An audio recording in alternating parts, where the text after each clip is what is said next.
Hello everybody, this is Allshouse Gaming and welcome back to another episode of Let's Play Shadowrun Dragonfall Director's Cut. In the previous episode, we made our way to, well, the final chamber where Feuerschwing was being kept and confronted Audrin and his, quite frankly, insane plan. There's some stuff we didn't check out. Advanced medkit, useless to us now, and that's not including the fact that it's, you know, that there's no more fighting. There's also the Matrix, so we didn't bother exploring because really there's not much of a point to it. Other than that, it's time we confronted Audrin. The burly orc's face, raw and slick with scar tissue, is contorted in a grimace of pain. You've seen this kind of wound before. He doesn't have long. Idiots. 40 years. 40 years and we finally had the chance to make a difference, and you blew it. What was the point of any of this, Audrin? Why kill Vauclair? He smirks through the pain, then coughs up a great wad of bloody phlegm. You looking for my secret motivation? Like maybe I was burned by a dragon as a kid, and now I want them all dead? Gonna have to disappoint you. He coughs again, writhing in agony on the floor. Then his eyes focus again and he speaks. Vauclair was right. The worms, taking over the world, but they're just the latest in a long line to F us over. Corporations, politicians, dragons, all a big joke. With the rest of us, the punchline. Another bloody cough. Sounds like he's struggling against a collapsed lung. I mean, with how much we slashed and shot him up, that's not surprising. Whole world is going to shit. We're on a runaway train to hell, and someone has to make it jump the tracks. Runaway train to hell. That sounds like something from a song. No, wait, that's on the rails on going off the rails on a crazy train. Good song. I was gonna... He tries to speak, but the only thing that pours from his mouth is blood. A wet whisper, devoid of meaning. He lets out a final, barking cough. A fine red mist sprays from his mouth and nostrils. His eyes go wide, and he struggles for breath. It doesn't come. A macabre wreck of his armored chest heaves once, twice, then goes still. He's dead. Okay, then.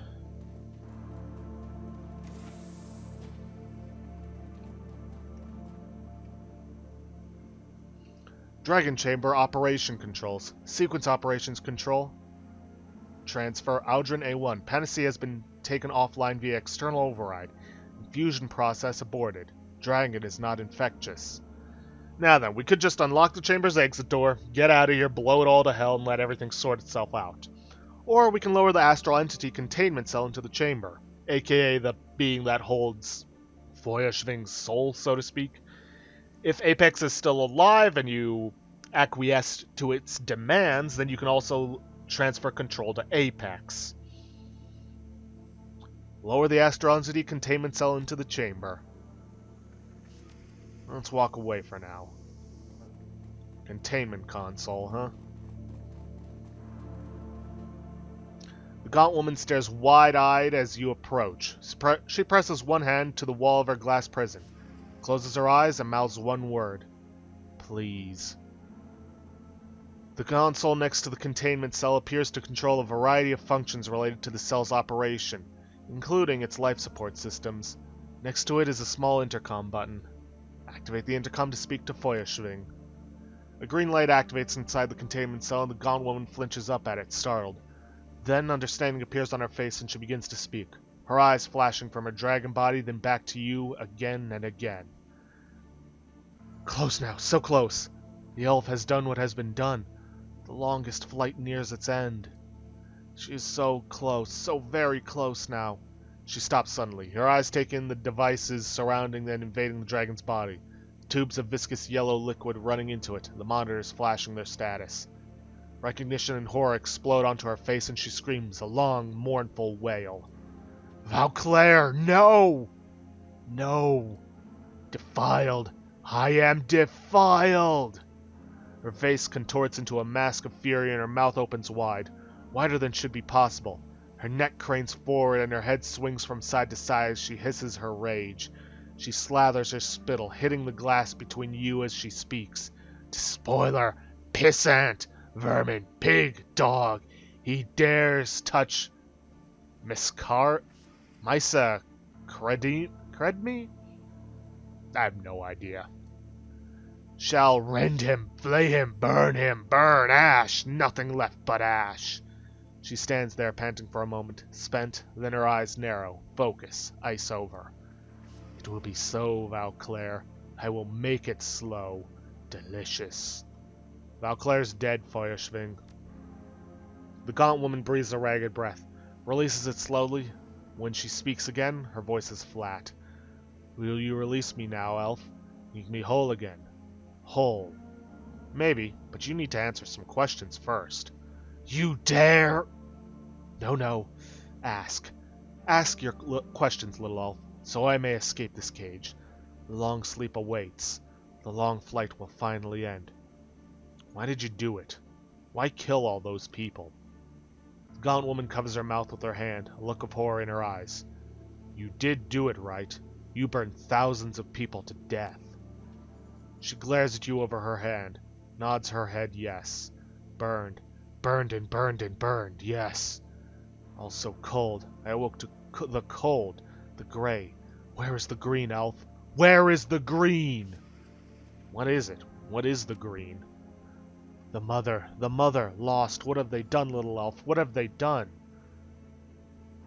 How do I know you won't hurt anyone else? Swear it. Feuerschwing will swear it. How do I know you'll keep your promise? She searches the ground for an answer, finds nothing there. You must trust. Trust the dragon? Do I look like a fool to you, lizard? Beware your tongue, little elf, it will be your undoing. I am Feuerschwing, she who walked with the first before the fall, she who witnessed the vast multiplicity. Vast multiplicity? Silence! They crawled from the face of the water. The spread of man, the spread of man, the spread of man.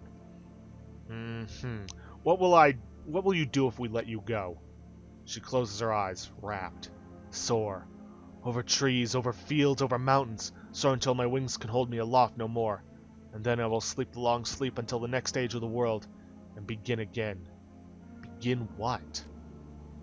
The forever task, the shelter, the shield, the shepherd, the forever task. What's a forever task? Not for you, elf. Do not speak it, do not speak it, do not speak it, do not speak it, not for you. The gaunt woman begins pacing her cell up and back, up and back. Now then, you can ask what she's talking about. With spellcasting or conjuring, you can use astral projection to read her aura, or you can get it with intelligence 3 or academic. See, the forever task is to protect something important, something sacred. I heard something like this before. It was in relation to the Sumerian shepherd god Dumuzi.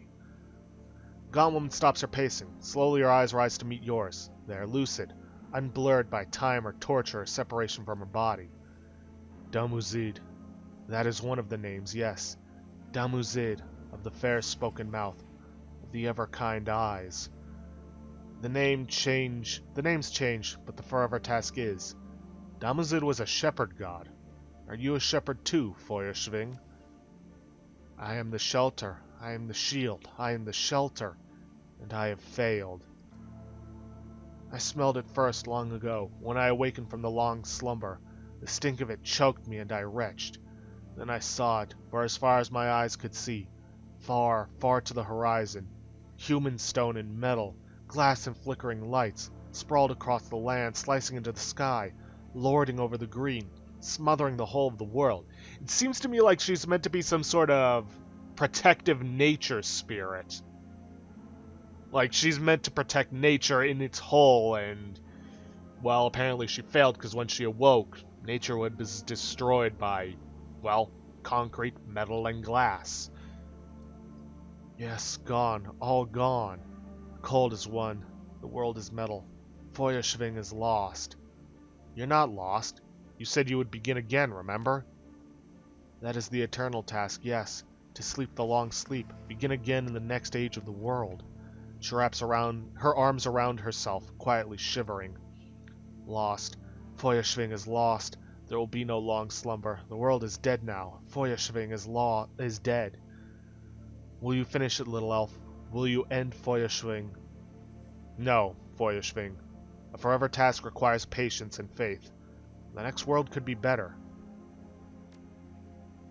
I have been ripped from my body, little elf, imprisoned in this girl, imprisoned in this cage, tortured longer than the span of your entire lifetime. And I have been defiled. The green is defiled, spoiled. There is no forever for me. Forever is dead. I do not want to sleep the long sleep. I want oblivion. End me, little elf. The green needs you, Feuerschwing. You are her shelter, her shield, her shepherd. Don't abandon her. I cannot abandon what does not exist. The green is gone. The cold has won. No, the cold hasn't won. Don't forget the elves. They still tend the green. Her brow furrows, and her head of stringy hair inclines. The elves? Yes, look at Tir na Nog. Tir Ningri. I'm not going to be able to pronounce that. Elven cities devoted to the green, to keeping it safe. Her eyes widen as the memories return. They would build walls around it, as before. The green still lives, Feuerschwing. She holds her head in her hands. It lives? You know it's true. Gone Woman pulls herself to her full height, speaks as if to herself. While the green still lives, the task remains. Until the last world ends. The vessel holding the dragon lifts her face to the sky, to a sky she cannot see. Perhaps it is not too late. Sleep would bring healing. My nest. Her fragile form trembles, but she steadies herself. When she speaks again, her voice is calm, at peace. If you release me, little elf, I will sleep the long sleep. I will begin again, in the next age of the world. Sleep well, Feuerschwing, and goodbye. Gaunt Woman drops to her knees, her face reflecting a series of emotions: surprise, relief, appreciation, and finally, peace. Then the light exits her eyes and she falls to the floor of her tiny cell, her body limp and lifeless. For a long moment, nothing happens. Then, without warning, the entire chamber fills with a blinding light. You can see nothing, all goes eerily quiet. And yet somewhere, just at the edge of your hearing, you think you can recognize the faint whispering of voices. They sound sad and far away. Just as you think you might discern the voices, there is a massive crash and the entire chamber starts to shake. Disoriented, you stagger for several moments, still blinded and trying to recover.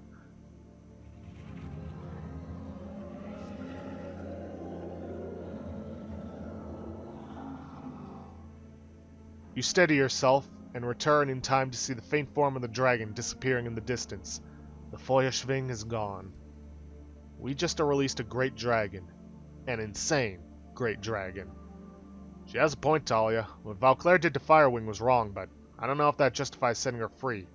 Lord knows what she's going to do now. I'm not sure I would have made the same call.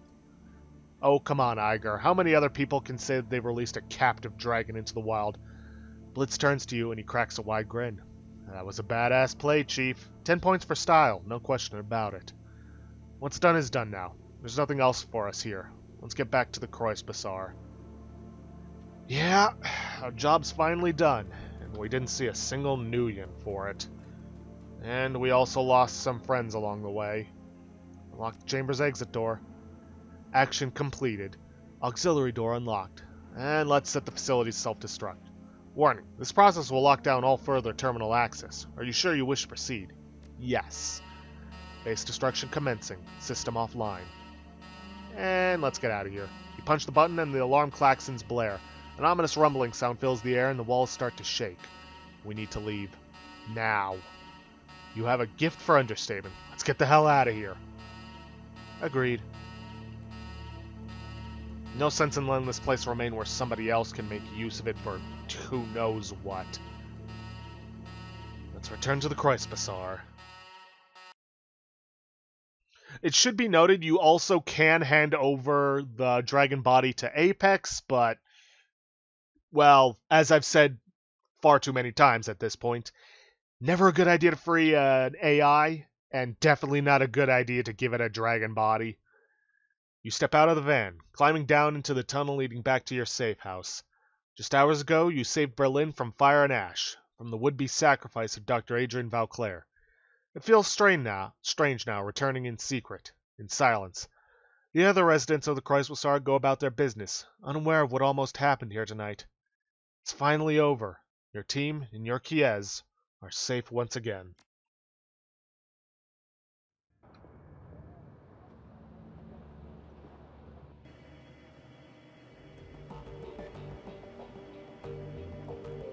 Well, time to return.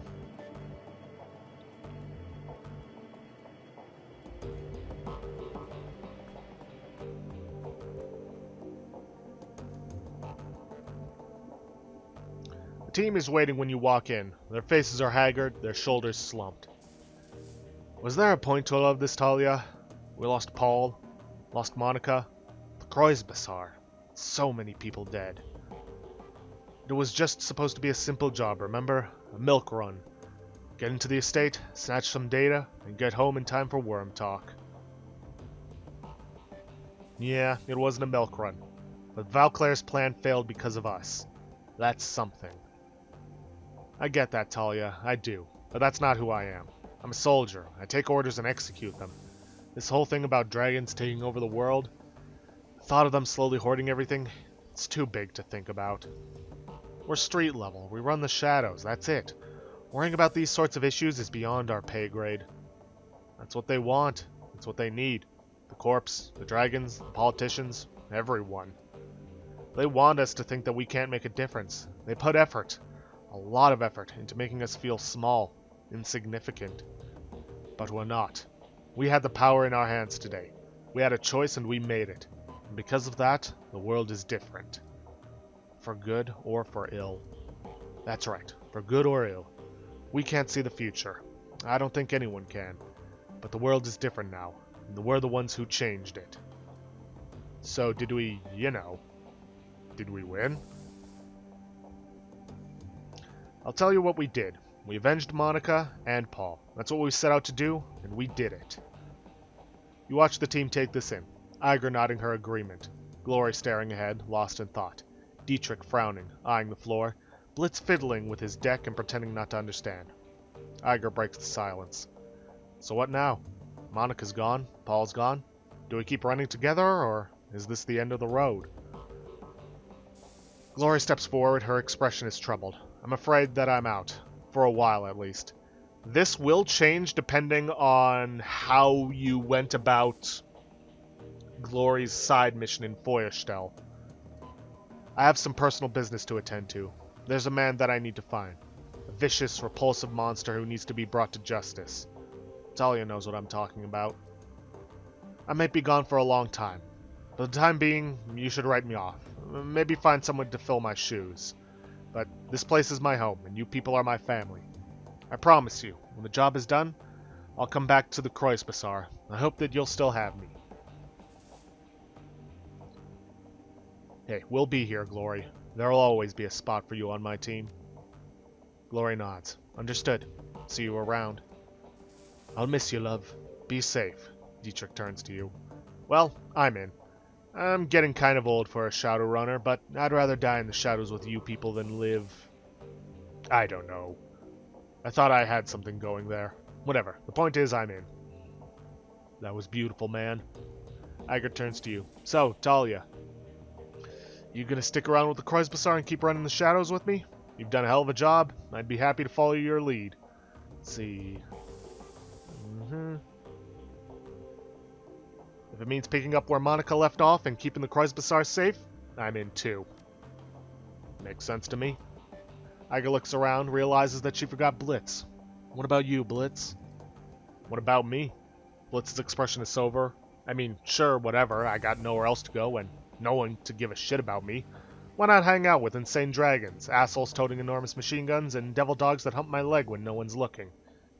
Dante. Could be fun, right? So count me in, I guess. Plus, we'd be kind of screwed without a good decker. Iger snorts a laugh, then she's back to business. Before I forget, the Turkish coffee guy sent one of his street rats over before you got here. He said he wants to talk to you about something. Thanks. I'm going to see what's going on in the Kreuzbazaar. I'll stop by the coffee shop on my way. Right, well, now it's time to talk to the whole team. Well, boss, we went up against a dragon and lived. He pulls a flask from his jacket and raises it in salute. I guess that's a win in my book. Couldn't have put it better. So, any big plans looming on the horizon? New clients you're thinking of going after, maybe? Not just yet, but as soon as I know, you'll know. He takes a swig from the flask. You're right, boss. Of course you're right. Oh, and Talia? I meant what I said earlier. From this point on, wherever this team goes, I'll follow. I wouldn't have it any other way.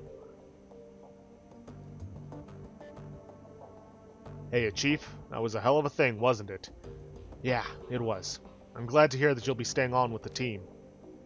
Well, it's not like I'm doing much else. That whole Emily thing still stings, Chief. Sort of took the wind out of my sails. They won't stay deflated for long. Maybe I can introduce you to some people. They make a pretty good wingman. He offers you a tentative smile. Maybe, Chief, but not right now. For the time being, I think I need some me time. Sure. Oh, and Blitz? You've done a great job all around. Weird. It's talking like the whole Emily thing went badly when it didn't. Thanks, Chief. You too.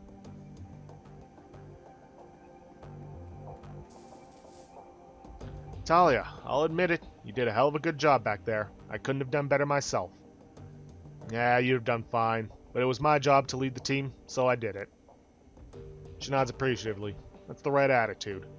Anyway, I'll be looking forward to the next run. Just do me a favor. Make sure that the client is properly vetted. And for the love of God, verify that the job has nothing to do with dragons. Done and done.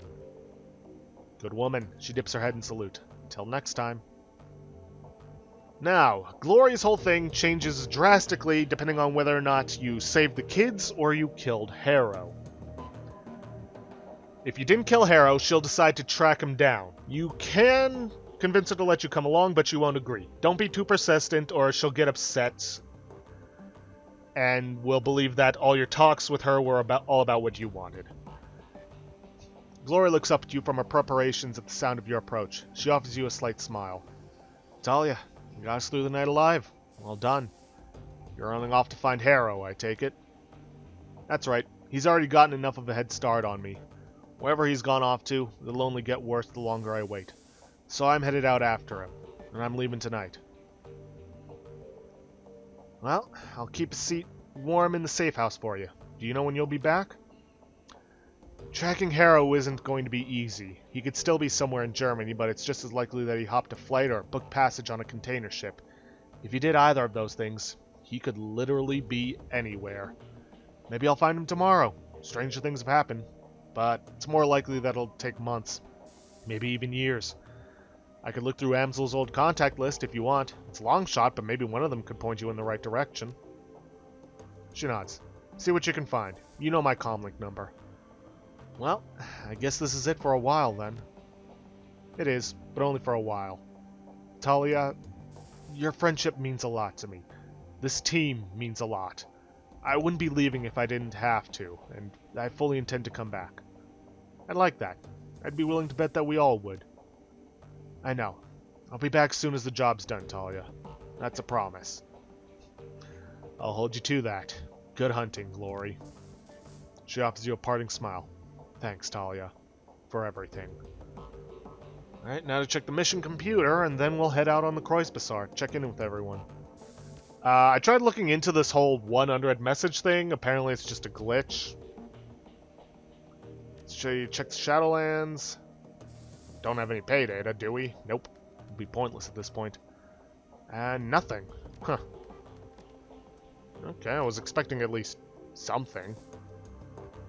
Oh well. Time to go make the rounds, check in on everybody, and from there, well, we'll hit up Altug last.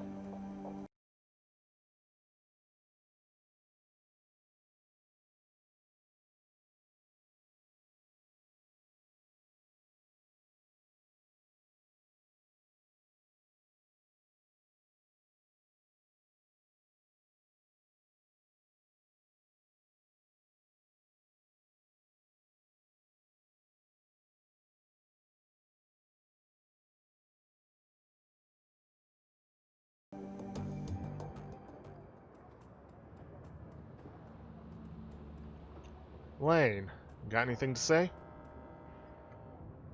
Seeing you return, Alexei Lane rises to his artificial feet using his crutch to bring himself to his full troll height. He then offers you his hand to shake. Live to fight another day? Mission accomplished, Colonel. Those that attack the Kreuzbazaar won't be troubling us anymore. Just don't salute me, pup.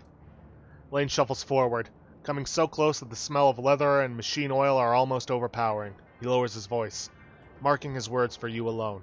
I had my doubts about you, as I'm sure a lot of people had. But you did right by this place. And by her. Monica gave me a job. I'm not the type to leave a job undone. And well done it was. The old troll claps you on the shoulder, and then steps back. So, what's next for you then? Moving on? Not a chance. Gotta keep you people out of trouble. We'd be lucky to have you stay on. When the time comes, the Kreuzbazaar is a wonderful place for an old soldier to hang their hat. Take it from me. But whatever you decide, we will understand, and you will always have our thanks.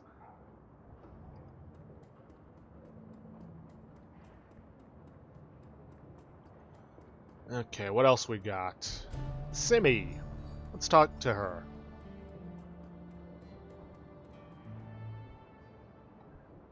Simi Kim is still here, looking more alert than ever. Her chip jack is conspicuously empty for a change. She even smiles when she sees you. You're back! People were saying you were going off to do something dangerous, or more dangerous than usual, I guess. They weren't even sure you'd live through it, or if you'd come back, even if you did. But I knew you'd be back. Of course I'm back. This is home, and it should be safe again. I do feel safer, and I feel better, thanks to you. The truth is, the Kreuzbazaar is better with you here, and everyone in it is better. I've stopped with the Sims. I'm trying to get clean. She shows you the empty socket in case you hadn't noticed. It's hard, but it gets easier if I'm keeping busy, and I'm trying to keep real busy. I'm proud of you, Kim. Me too. Okay. May as well check Divine Keller. I doubt there's going to be anybody to talk to down here. Nope.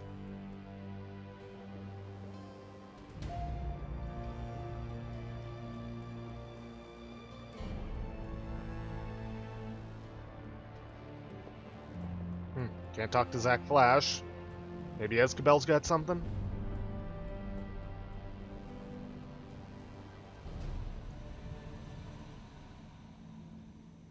Nope.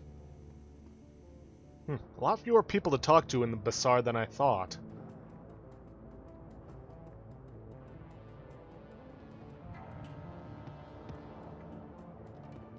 Well, I'm sure that our resident magic man will have something to say about me setting Feuerschwing free. Oh, there he is, conveniently enough. Algernon hums tunelessly to himself while he fiddles with one of his many talismans. When he sees you, he smiles broadly. Here she is, Absinthe, the clear-sighted one. To be certain, the elf is to be heralded with much praise, Algernon Half-Dream, though her release of the Great Worm will have ramifications, to be sure. This day is full of portent. You two ever speak plainly? No. Rarely. Absinthe speaks slowly, choosing her words. The Feuerschwing worm is not a minor player in the Great Cycle. The effects of her release will resonate across time and space. Her expression slackens, becomes dreamy. Before the next cycle's end, the Feuerschwing worm will speak again with the voice of the maiden. The dancer will spin, the seal will melt, and the calm lake will burn again. This I prophesy. Prophesy? Prophesize? Algernon purses his lips, annoyed. You make it sound like a bad thing. Do not just Half-Dream. We must be going. And soon. Going? Where are you going? Machu Picchu. It is in South America. I have business there that has become urgent. It will not be urgent till tomorrow, Half-Dream. You have time to pack up your wares. There's more to it than that, woman, and you know it. He bows to you with a flourish. Goodbye, Talia. We will meet again, I think, though not for a long, long time. Okay, then. And just to be certain, nope, the Malit's got nothing for us. Well, time to hit up Altug, see what he's got to say.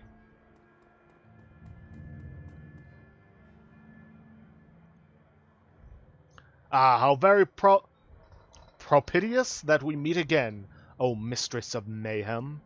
I have a proposal for you that could prove most lucrative for us both, Effendim. Most lucrative. Fortune will surely smile upon our blessed partnership if you only accept. I'm listening, O Master of Hyperbole. With the passing of Herr Amsel, may God bestow his mercy upon him, you find yourself without a fixer. I wish to offer my services to you in that regard.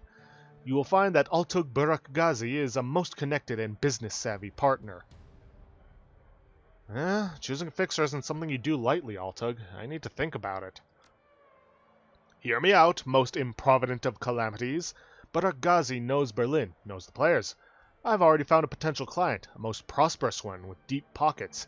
He is most eager to meet you. I have already set it up. At least do me the courtesy of talking to him.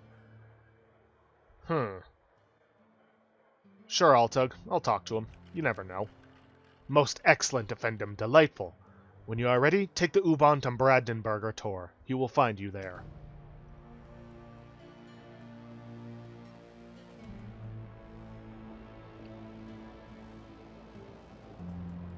Oh boy. Well, nothing else left to do.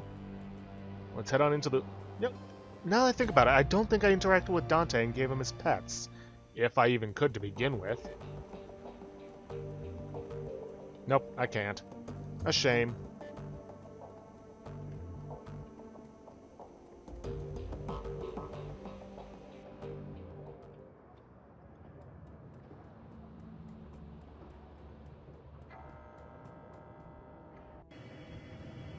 U-Bahn platform.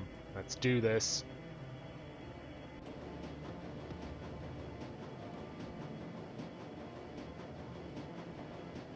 The train car is empty except for the man in the immaculately tailored Italian suit. You notice him watching you for several minutes while the train rumbles its way towards Brandenburger Tor. Finally, he speaks. The stranger's words come out slowly in a deep, melodious tone that is easy to hear. Despite the noise of the train, he takes his time, accentuating each word, relishing each vowel in each consonant, tasting them as if they were a delicacy. Hello, I assume that the business with Dr. Valclair is concluded, yes? Valclair? Never heard of him.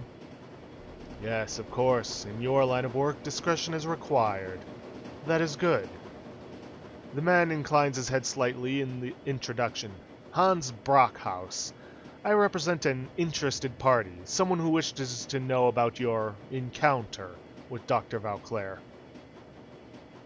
Does this interested party understand that information is a commodity?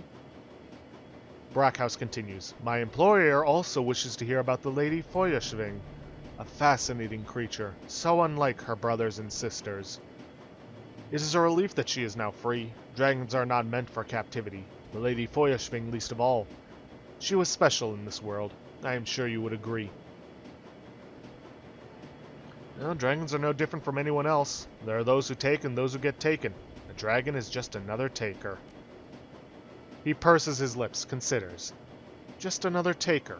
Interesting. Dragons take, this is undeniable, but they cannot be considered just another taker, as you put it. They are the ultimate takers. It is their reason for existence. The great dragons are very old and very powerful, and very, very cunning.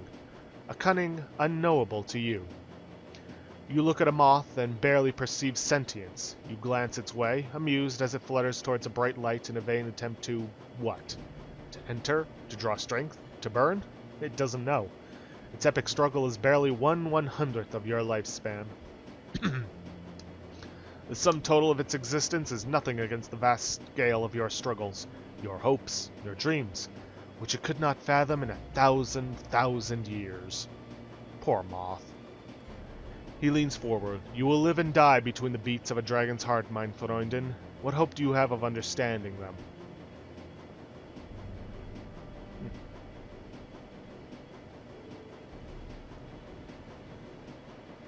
I don't need to. I have enough troubles of my own to care about what a great dragon thinks.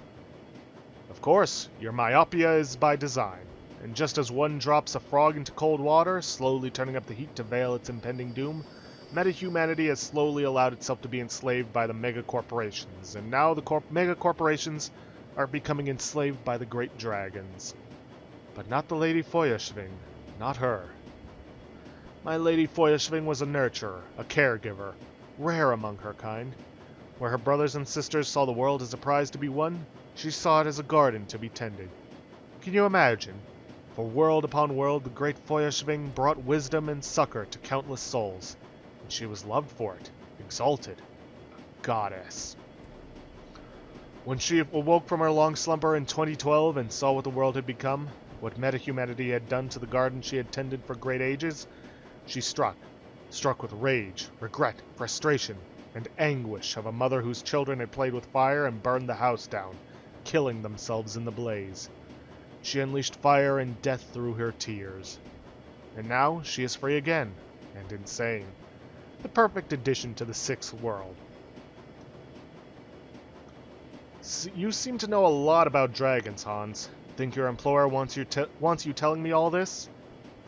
I'm sure of it. You may consider this conversation an employment interview for a very influential client, one who pays extraordinarily well. Now listen. The man removes his hands from his knees, folds them in his lap. I tell you all this so that you have context, perspective, before I ask you this next question, Shadowrunner. If Dr. Valclair's weapon had not required dragonfire, if it had been capable of destroying every dragon on Earth without touching a hair on meta-humanity's head, would you have used it? I don't think so. Who knows what would fill the power vacuum left behind? Indeed, there are more things in heaven and earth than are dreamt of in your philosophy. Things you do not wish to know. Well, on to the business at hand. My employer wishes to secure your team's services for a series of operations that will likely require the remainder of 2054. I don't know. After Green Winters, I need to have a better idea of who I'm working for these days. Of course, and you have dealt with several false flag contracts as well recently, yes? It is an awful thing to be manipulated, I am sure. There will be no secrets between us. Your employer will be the great dragon Lofweir. He is sometimes referred to as the Golden Worm. Perhaps you have heard of him. What makes you think I'm going to make a deal with a dragon? He glints his eyes. Because you have already been working for him some time now, mine dame. Or did you think Green Winters found Harfeld Manor on his own? Nice try, but I don't buy it. If Lofweir knew what Valclair was planning, he'd have handled it himself. Oh, he would he? His eyes twinkle with mirth. I shall have to share that opinion with him. I think that he would be most amused. Allow me to share a truth with you, Shadowrunner. The truly powerful do nothing themselves unless they absolutely have to. Instead, they delegate. Others do the work for them, and they reap the benefits. If you doubted my words, consider the outcome of this episode. Valclair is dead, the virus is gone, and the Lady Feuerschwing flies free. All to my Lord Lofweir's benefit, with only the tiniest of nudges to set events into motion. He didn't need to handle the matter himself. You handled it for him. It's easy for you to say that, but I'm not buying it. That would be a mistake. Underestimating an ancient dragon is never wise, Shadowrunner. My Lord Lofweir never makes a move without anticipating the next three. You will not know what his endgame truly is until it has already come to pass. But you can choose whether to be on the right or the wrong side of it. The rattle of wheel on the track... Shouldn't it be wheels on the track? Gives way to a shimmying screech. Gradually, the train begins to slow. He glances up at the U-Bahn map on the wall and smiles. Ah, this is my stop. Coming? Oh, boy. This is a tough one. See, I know what Lofweir's planning. To be honest, chances are we probably have been playing into Lofweir's hands this whole time. And, well, I think it'd be better to be on his side than against him. Because that's the thing. Dragons get what they want. It's just a matter of time until they get it. And time is something they have nothing but. What do you know? Looks like this is my stop too. The train comes to a halt and the doors open. Brackhouse stands, brushes off his Italian suit, and exits without another word. As you turn to follow, your eye catches an advertisement for Worm Talk above the subway car door. Brackhouse glances back at you from the platform, the light from the car reflecting yellow in his gaze. You step out of the subway car and follow him up the stairs into the Berlin night. Into the shadows. And that is that. Berlin Newsfax contains just one report of a large-scale explosion in the countryside east of Berlin. An abandoned castle is reportedly consumed in a massive fireball that shakes the countryside and leaves a crater 60 feet deep. A natural gas leak is suspected, and the location is soon cordoned off by unidentified corporate forces. The news is eclipsed when Sater Krupp announces its acquisition of Aryan Space, the last remaining arm of the European space program. The Flux State's anarchist rule remains until 2055, when joint corporate forces, acting with the support of the German government, invade the city. It's widely known that the Great Dragon Lofweir is responsible for orchestrating this action. After the weeks of fighting, the surviving anarchists are forced to retreat into an eastern part of the city. A truce is signed in 2060, and Berlin is again divided by a wall. The Great Dragon Dunkelzahn is elected president of the United Canadian and American States in 2057. He is promptly assassinated and leaves an inauguration party at the Watergate Hotel. Well, that's funny. While in human form. Popular opinion is that another great dragon is responsible, as only a dragon can kill a dragon. But those in the shadows hint that an act of powerful blood magic is the cause. Ugh. Grainy photographs of a large winged creature across the full moon above Harz Mountains circulate in Germany for several years. Conspiracy theorists take this as evidence that a new great dragon has emerged. But when no further sightings are reported, interest wanes. The name of Dr. Adrian Valclair has since been lost to the shadows. I will say this. There is one way to ensure that the Flux State survives. But that requires giving Apex the dragon body.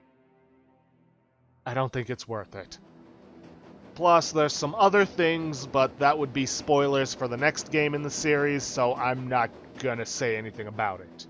If you want to find out, vote for it. And, once more, that is that. This is the end of Shadowrun Dragonfall Director's Cut. I really enjoyed this game.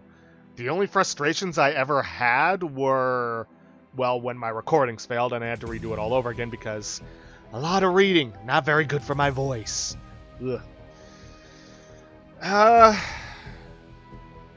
Honestly, the only other thing is because it kind of felt like the game sort of forces you to take the charisma route. Otherwise, you kind of miss out on some things, and some other things become more difficult without it.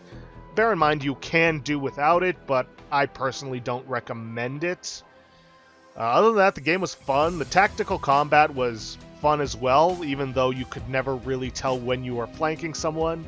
And shots that flanked when it looked like they shouldn't have been did. That was weird. The story I thought was great. The twist that Valclair was the big bad the entire time, and that Feuerschwing was, in a way, the victim of his, also worked pretty well. The whole Apex thing made sense, given what was going on in the game, what happened to Monica and all that, and Green Winters. Music was great, if a little quiet at times. And, beyond that, I really got nothing else to say. So with that, I'll leave you guys with the credits. And for those of you who didn't watch any of last week's episodes, our next series is going to be Bloodstained Ritual of the Night. I have done the audio testing for it. I think it might work. I'm not 100% certain, because there are some iffy stuff about it, and there's stuff that I can't really test without having to do several hours of it. I know, I should be thorough, but we'll see as it works. Or we'll see how it works as I go about it. But yeah, with that, if you guys like what you see, please leave a like, subscribe for future content, Don't forget to hit that bell icon for notifications for when I upload, or to hit the straw poll link to vote for our next Let's Play. And please, leave a comment down below this video, and I will see you guys for our next series. Thanks for watching.